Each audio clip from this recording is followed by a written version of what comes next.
On today's Locked on Diamondbacks podcast, breaking down the D-backs by the numbers 13 games in and answering your guys' submitted questions like, is Merrill Kelly a top 5 pitcher in D-backs history?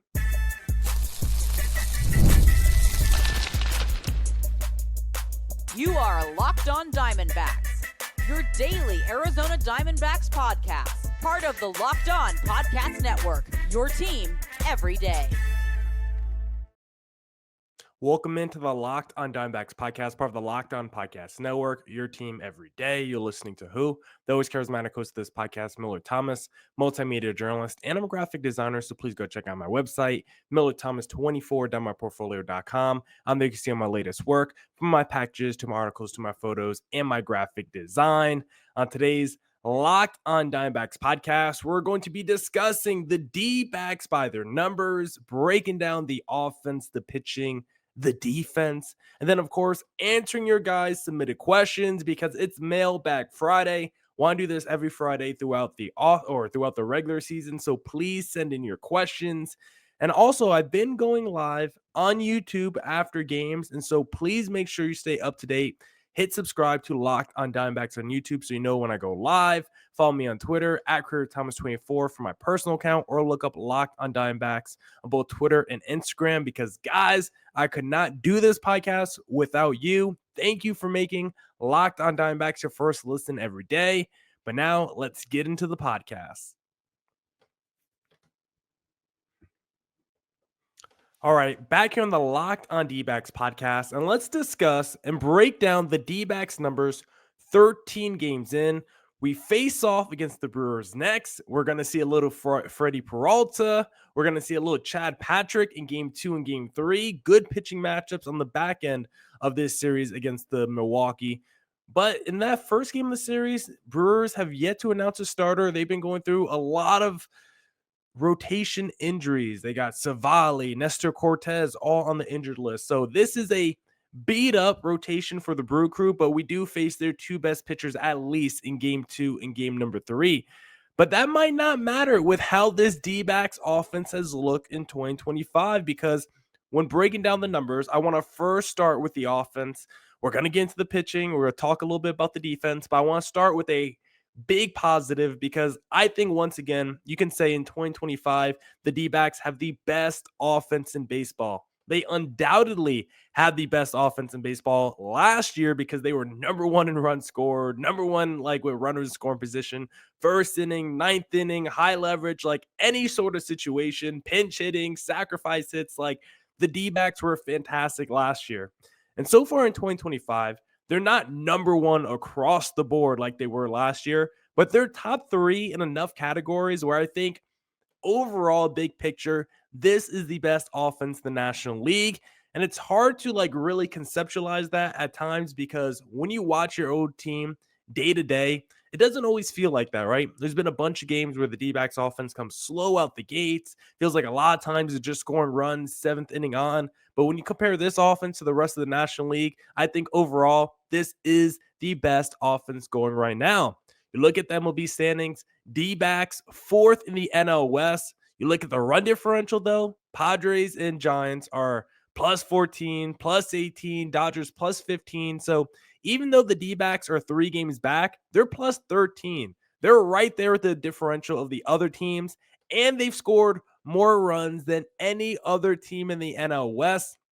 And so when you compare the D-backs to the rest of the teams offensively in the NL West, I think they're the best. When you compare them to the rest of the teams in the National League overall, they're tied with the St. Louis Cardinals for the second most runs in the NL. Right now, the Chicago Cubs are running away with the run differential and runs scored in the National League. But D-backs, number 2 in runs scored right now in the NL. And it might not always feel like this D-backs offense is well-balanced or high octane. Yes, we see big games like where they do 9-0, but from game to game, has it felt like this has been an elite offense all year?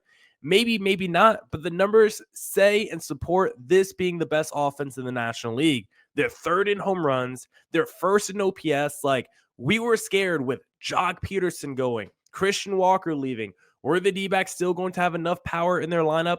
Yes, they do. First in exit velocity, and you can thank guys like Pavin Smith, who historically in Arizona, biggest flaw, has no power. That has changed this season. He has over 90-mile-per-hour exit velocity. Hard hit percentage is insane.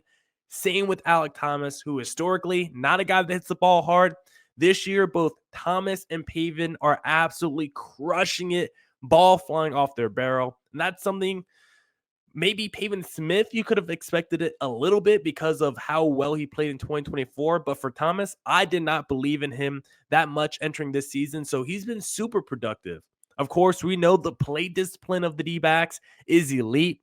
They're first in strikeout percentage. They're third in walk percentage. Like, this is a team that wants to go up there and be patient.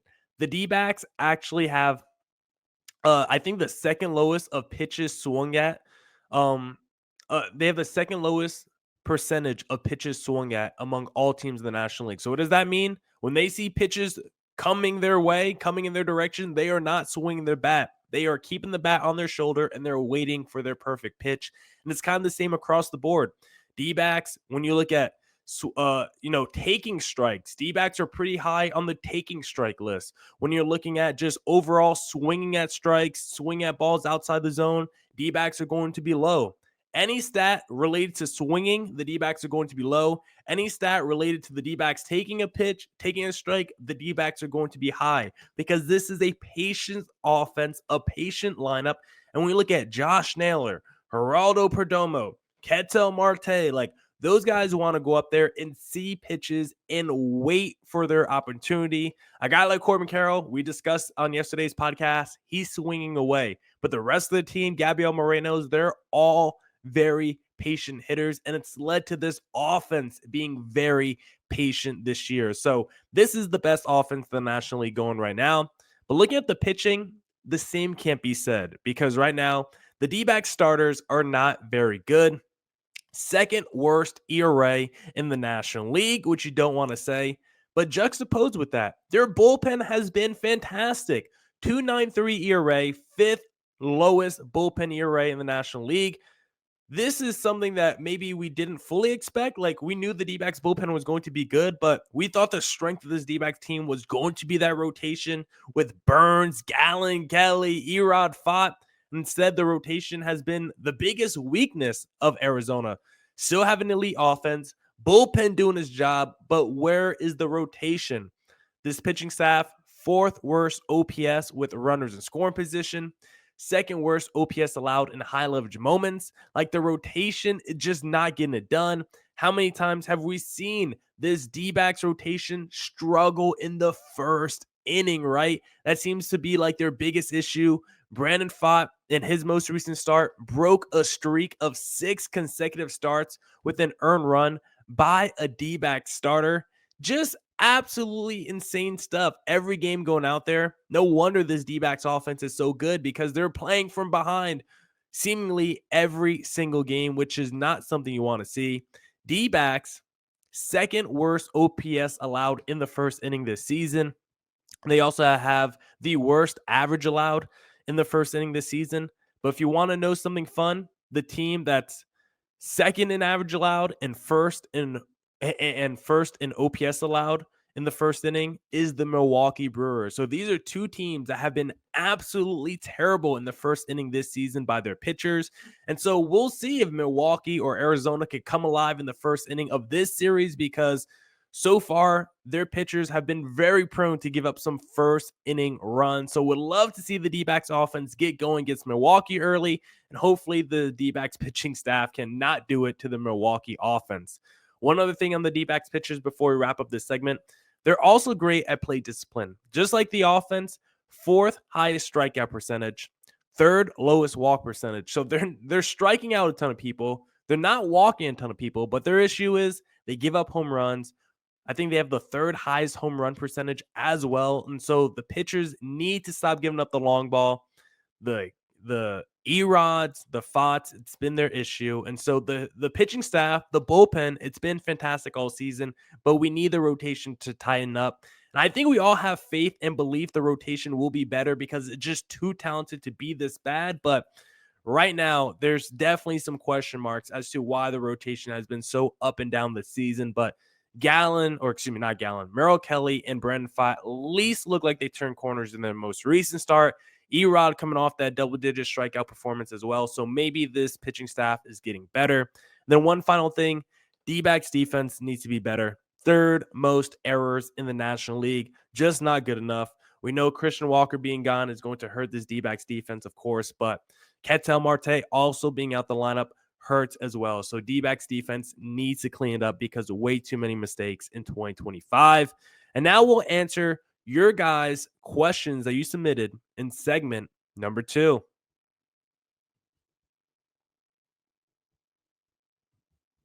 But first, I want to talk to you guys about Supply House because get the supplies you need from the sites made for the skilled trades. Supply House. Whether you're in plumbing, HVAC, or electrical work, Supply House is the reliable way to order products online. Their easy to use website is packed with helpful resources and the latest product info to help you get the job done right. Plus, with a complete inventory of over 200,000 parts from 400 plus top brands, you'll find exactly what you need delivered fast from coast to coast. Need help with an order? Supply House offers expert support and industry leading service, so you always talk to a real person. And for the trade pros looking for an extra edge, their free Trade Master program offers exclusive perks like a dedicated phone line, free shipping, and discounts on every order. Thousands of skilled professionals are already taking advantage. Now it's your turn. Join the Trade Master program today at supplyhouse.com/TM and start ordering plumbing, HVAC, and electrical supplies with just a few clicks. Plus, use promo code SH5 for 5% off your first order. Again, that's SH5 for 5% off your first order. That's supplyhouse.com. All right, let's get back into the Locked on Diamondbacks podcast. And now let's answer your user or listener submitted questions. Mailbag Friday. We're doing it every Friday on the Locked on Dbacks podcast. So please send in your questions throughout the week and I'll answer them on the podcast. The first one I'm going to answer is from Elephant Physics 9722.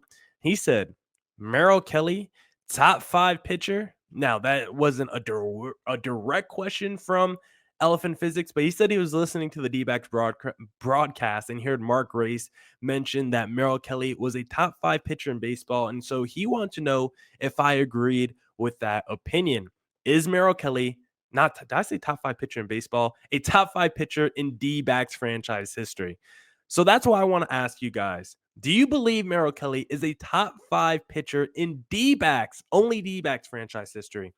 And when doing this question, I want to really limit it to the guys who performed well for Arizona. Not just any, it's not a ranking of the best players who've ever worn a D-backs uniform because a guy like Max Scherzer had his rookie season with Arizona, but he was not very good. He was not the Cy Young candidate award winner that we saw him turn into. And so he's not a top 5 pitcher in D-backs franchise history because he was pretty average during his time with Arizona. But if you take a look at the larger picture of guys who've been in the D-backs uniform, of course, none of them are really D-backs guys, right? That's why we were so excited about the Ketel Marte extension, potentially retiring as a D-back, because you look at the greatest D-backs of all time, and most of them, I don't know if they will even be considered D-back players. When the word association, when you say that player's name is the first team you think of, the Arizona Diamondbacks, I don't know, because they're top 5 pitchers. Well, when doing this list of is Merrill Kelly a top 5 pitcher in D-backs franchise history, let me first say I think there are 4 guys locked in ahead of Merrill Kelly, and then I think the conversation starts for Merrill. Obviously, the first guy we have to mention is Randy Johnson. He is one of the greatest pitchers we've ever seen all time, of course. He is a 4-time Cy Young Award winner for the D-backs as well. And it's insane because when Randy Johnson came over to Arizona, he was already old. He signed with Arizona at age 35, then won 4 straight Cy Youngs and won a World Series. he's the best pitcher in D-backs franchise history. But again, he's one of those guys where is he the first team you think of, the D-backs? Maybe, but there's some players that there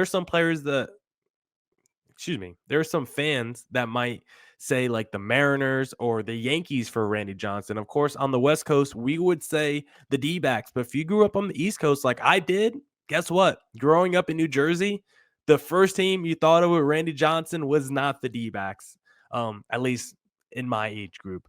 I think number two, the second best pitcher in D-backs franchise history is easily Curt Schilling, because during those years when Randy Johnson was winning the Cy Young for the D-backs, Curt Schilling was finishing second a lot of those years.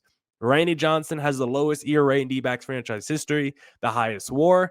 Curt Schilling, second in ERA in D-backs franchise history. So I think those are the two best pitchers. But I think the guy who's number three also has a fantastic case. Brandon Webb is clearly a top four pitcher in D-backs franchise history.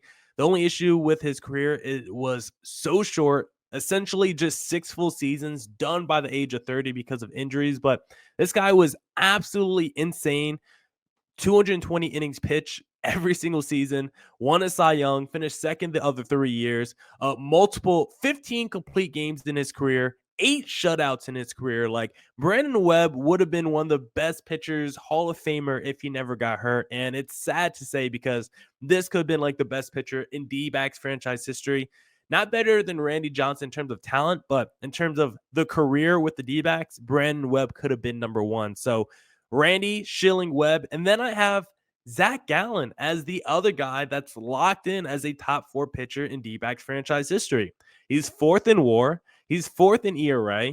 He's currently seventh in wins, only a couple behind like Zach Greinke and 3 behind Patrick Corbin. Like, Zach Gallen has been the D-backs number one starter for like a half decade now. And so when I'm thinking about the best pitchers in D-backs franchise history, it has to be Randy, has to be Schilling, the 2 World Series winners, has to be Brandon Webb, who would have been like the dude for the Arizona Diamondbacks. Then you have to put Zach Gallen, traded number 1 pick Jazz Chisholm for Gallen, and he's been a stud, led us to a World Series. And so that is definitely the top 4 in the D-backs rotation. And so after that, it's a conversation. You got Merrill Kelly, you got a guy like Dan Herron, Patrick Corbin, Robbie Ray, Zach Greinke, and I think Josh Colementor. I really think those are like the only candidates for who could be the number 5 starter or the number 5 player in the D-backs Mount Rushmore for best pitchers in their franchise history. If I go through player by player, I mean, Zach Greinke had a fantastic 2.5 seasons, but his first year wasn't good. And like I said, he was traded halfway through his 3rd really good season with Arizona. So can I say that's better than Merrill Kelly? Just 2.5 really good years when Merrill's been very good for 3 seasons. He's led the D-backs deep in the postseason, of course, a World Series appearance. I don't know if I could put Greinke ahead of Merrill.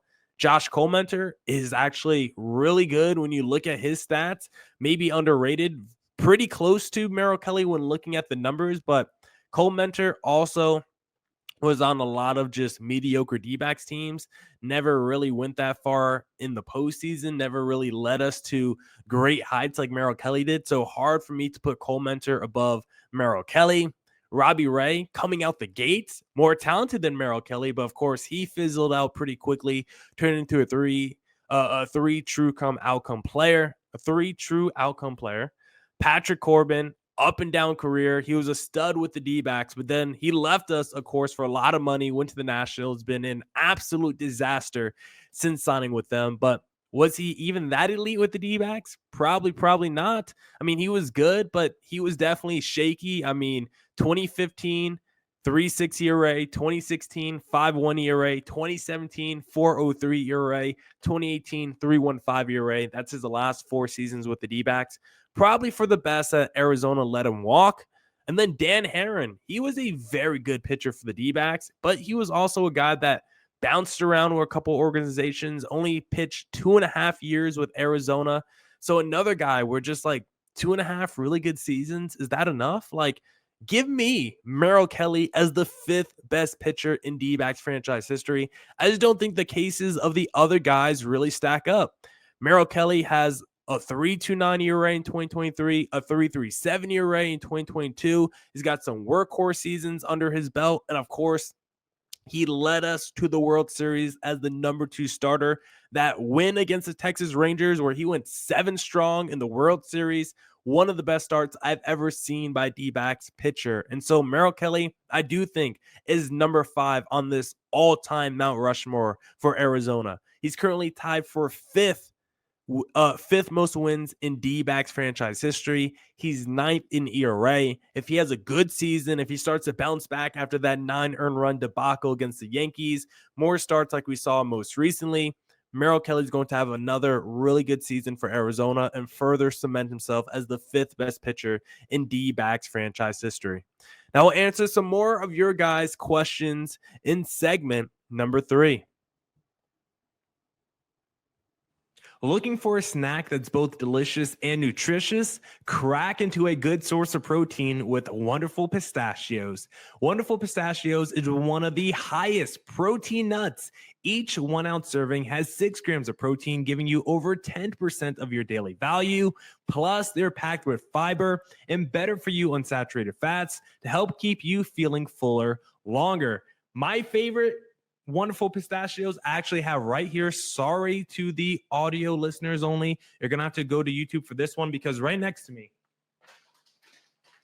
I got 3 of my favorite flavors here. And this is what is great about Wonderful Pistachios. Unsalted right here, no shell. Chili roasted, no shell. And then this one is roasted and salted with the shell. The great thing about Wonderful Pistachios is the variety. You could get salted, unsalted, with shell, no shell. Get a little kick to it if you wanted to. No matter what flavor you want, they have a variety and a profile that fits just for you. So please go get yourself some Wonderful Pistachios. Get snacking and get cracking with the snack that packs a protein punch. Visit wonderfulpistachios.com to learn more. Back here on the Locked on Diamondbacks podcast. And now let's answer a couple more of your guys' questions. The next one is, does Tim Tawa have a swing similar to Christian Walker? This is by Wayne Kest, 1547. And honestly, at first, I didn't see it. But when you do look up a couple of side-by-side YouTube videos, I don't think it's far off. Obviously, Christian Walker, a little bit bigger, a little bit stockier of a guy. I think there's probably a little bit more pre-motion with the swing before the pitch comes from Tim Tawa. But the way they both like follow through and finish their swing, I do think is kind of similar. I don't know if it's like the perfect comp, but I can see the similarity. So Wayne Kest, go on YouTube and go see a couple of highlight videos between Tim Tawa and Christian Walker, because I do think Wayne Kest is on to something here. Gallon Forever said, are you worried about Zach Gallen this year? Gallon Forever, I am worried about Zach Gallen because he has looked pretty shaky in 2025, and it's hard to figure out why. We know the command issues with his fastball has been something we've been tracking the last couple of years as to why he seems to be struggling a little bit more, walking guys a little bit more. But the thing is, in that start against the Yankees, he relied on the knuckle curve, right? That's how he was able to get all his strikeouts. On his most recent start, he also had trouble locating that knuckle curve and commanding that knuckle curve. And so if he couldn't find the fastball, if he couldn't find the knuckle curve, like, then what does Zach Gallen have? Because those are his 2 go-to pitches. And right now in the season, the numbers on the fastball look fine when you look at the traditional numbers. 217 average allowed, 348 slugging allowed, like that looks fine. But when you look at the expected numbers, expected average 361, expected slug 709, like the numbers are saying he's kind of getting away right now when it comes to that fastball. Meanwhile, that curveball has a 529 slug allowed right now this season. And so if Gallen is struggling both with his fastball and his curveball, we saw him in his most recent start try to really go to that slider, which has been super effective this year. So maybe he needs to throw his slider more. Maybe he needs to throw his changeup more because those have been his 2 most effective pitches. But when your 2 go-to pitches have been not very effective in a pretty large sample size now, it's a little bit concerning. So I will say I am worried about Zach Gallen, Gallen Forever. And then D-backs for life said, of this threesome, who gets an extension between Pavin Smith, Alec Thomas, and Gabriel Moreno? He wants to know, do they all get an extension?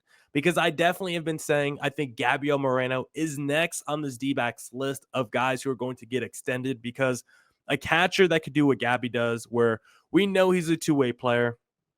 Gabby's elite pop time, throwing the ball down to second base. He's also good at actually catching these games. D-backs pitchers do way better with Moreno behind the plate as opposed to any other catcher on this D-backs roster. So I do think he's good in that sense. And offensively, we all like Moreno. Needs to do more in 2025.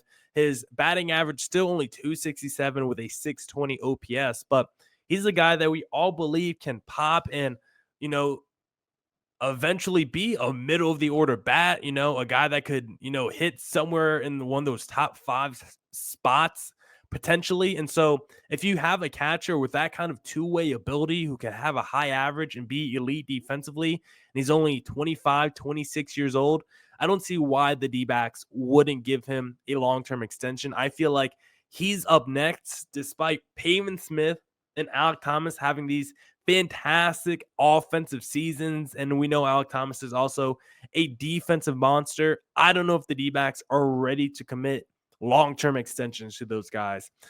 Even if you tell me Alec Thomas and Pavin Smith both bat 300 with a 900 OPS the entire season, I still don't know if Mike Hazen's going to be ready to give either one an extension. I mean, Jake McCarthy's been good 2 out of 3 years, and he hasn't been extended yet. I would say Moreno's first, and then for Thomas and Pavin, need to see a larger sample size, because as good as they've been this year, we still don't know how sustainable it is, how much belief we actually have in it. Like, the advanced stats are very good, but also Pavin Smith is striking out like almost 50% of the time.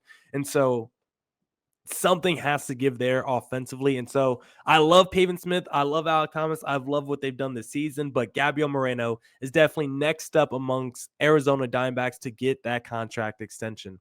Now that's it for this edition of the Locked on Diamondbacks podcast.